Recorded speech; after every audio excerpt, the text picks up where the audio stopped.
దేశ రాజధాని ఢిల్లీ ఎర్రకోట పేలుడు ఘటనకు సంబంధించి కీలక అప్డేట్స్ వెలుగులోకి వస్తున్నాయి. సీసీ కెమెరా విజువల్స్ కూడా బయట పడిన పరిస్థితి కనిపిస్తోంది. అంటే దాదాపు 3 గంటల పాటు అక్కడ కారు పార్కింగ్ చేసి ఉంది. అందులోనే నిందితులు కూడా కూర్చున్నారు అని చెప్తున్నారు. ఇంకా ఏ విషయాలు దీనికి సంబంధించి అప్డేట్స్ వచ్చాయి, ఏ కారు, అలాగే డీటెయిల్స్ ఏంటి, ఈ వివరాలన్నీ మా కరెస్పాండెంట్ ఢిల్లీ నుంచి సతీష్ లైవ్ అప్డేట్ చేస్తారు. సతీష్.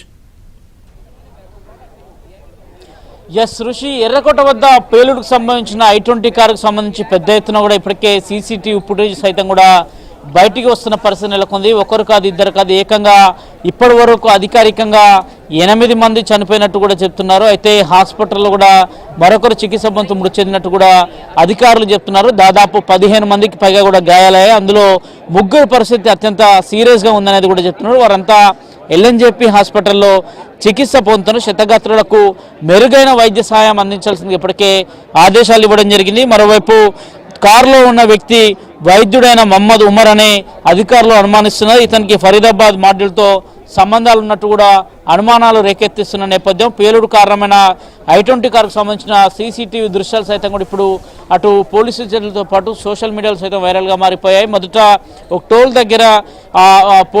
దగ్గర కారు నడుపుకుంటూ వస్తున్న సందర్భంలో మాస్క్ ధరించి ఉండడం, ఆ టోల్ తీసుకొని నేరుగా వచ్చిన సందర్భం కావచ్చు. దాదాపు నిన్న మధ్యాహ్నం 3:50 ఎర్రకోట పరిసర ప్రాంతాలకి already I-20 car Haryana number plate ఉన్న కారు చేరుకుంది. మొదట ఇక్కడే చాలాసేపు పార్కింగ్ చేశారు. అనంతరం సాయంత్రం 6:48 సమయంలో నేరుగా కారును, ప్రస్తుతం నా వెనకే ఉన్న మీకు సిగ్నల్ కూడా కనిపిస్తుంది, ఒకవైపు సిగ్నల్కి సంబంధించి ఎదురుగా గ్రీన్ సిగ్నల్తో పాటు ఒకవైపు రెడ్ సిగ్నల్ కూడా కనిపిస్తున్న పరిస్థితి నెలకొంది.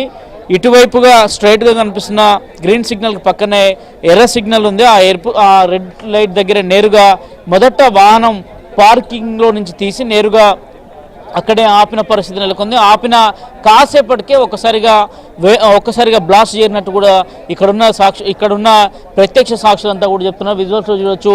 ఎర్రకోట గేట్కు అతి సమీపంలో, ఎర్రకోట మెయిన్ గేట్కు అతి సమీపంలోనే దాదాపు 50 మీటర్ల డిస్టెన్స్లోనే పేలుడు సంభవించింది. దాదాపు ఎర్రకోట పరిసర ప్రాంతాల్లో ఉన్న ప్రజలంతా కూడా ఒక్కసారిగా భయభ్రాంతులకు గురైన పరిస్థితి నెలకొందని చెప్పాల్సింది. మరోవైపు జైన్ మందిరం నిన్నంతా సోమవారం కావడం, మందిరికి పెద్ద ఎత్తున అనేక మంది భక్తులు రావడం, వారు ఒక్కసారిగా మందిరం నుంచి బయటకు వస్తున్న సందర్భంలో బాంబు పేలుడు దాటికి పూర్తిగా మందిరం కావచ్చు, మందిర పరిసర ప్రాంతాలంతా కావచ్చు, ఒక భయాందోళనకరమైన వాతావరణం అయితే నెలకొంది. ఒక భూకంప తీవ్రత ఏ విధంగా ఉంటుంది, బాంబు పేలితే దాని విస్ఫోటనం ఏ స్థాయిలో ఉంటుందో ఆ స్థాయిని తామంతా కూడా దగ్గర నుంచి చూసామని, భయభ్రాంతులకు గురై పరుగులు తీసామని చెప్తున్నారు. మరోవైపు చూడొచ్చు, కాసేపటి క్రితమే ర్యాపిడ్ యాక్షన్ ఫోర్స్తో పాటు ఢిల్లీ పోలీసులతో పాటు మరోవైపు CRPFకు సంబంధించిన బృందాలు సైతం కూడా వచ్చాయి. ఏ క్షణం ఏం జరుగుతుందో కూడా తెలియని ఆందోళనలో ఈ రెడ్ ఫోర్ట్ పరిసర ప్రాంతాలంతా కూడా ఉన్నాయని చెప్పాల్సి ఉంటుంది. మరోవైపు రెడ్ ఫోర్ట్కు సంబంధించి ప్రధానంగా వైపు చాందనీ చౌక్ మార్కెట్ సైతం ఉంది. అత్యంత రద్దీగా ఉండే ఈ మార్కెట్లు నిన్న సోమవారం కావడం, ఢిల్లీలో సోమవారం టూరిస్ట్ ప్లేస్లంతా కూడా కొంత టూరిస్టుల ప్లేస్లు అన్నిటికీ కూడా నిన్న సెలవు రోజు కావడంతోనే ఒక ప్రాణాపాయం అయితే తప్పిందని చెప్పాలి. లేదంటే దీని విస్ఫోటనం మరింత పెద్ద స్థాయిలో ఉండదని చెప్తున్నారు. ప్రస్తుతానికైతే కేంద్ర హోంమంత్రి అమిత్ షా కూడా మరి కాసేపట్లో దీనిపైన ఒక సమీక్ష నిర్వహించబోతున్నారు. ఈ అధ్యక్షతకి IB డైరెక్టర్లతో పాటు ఢిల్లీ పోలీస్ కమిషనర్ కూడా ఈ సమావేశానికి హాజరు కాబోతున్నారు. దీని వెనుక ఇంకెవరున్నారు, దీని వెనుక కుట్ర కోణం దాగి ఉందా, ఫరీదాబాద్కు సంబంధించిన ఘటనకు సంబంధించి ఇటీవల అరెస్ట్ అయిన వారికి దీనికి ఏమైనా లింక్ అనే కోణంలో కూడా ఇప్పటికే విచారణ కొనసాగిస్తున్నారు. ఋషి. Okay Satish, thank you for the updates.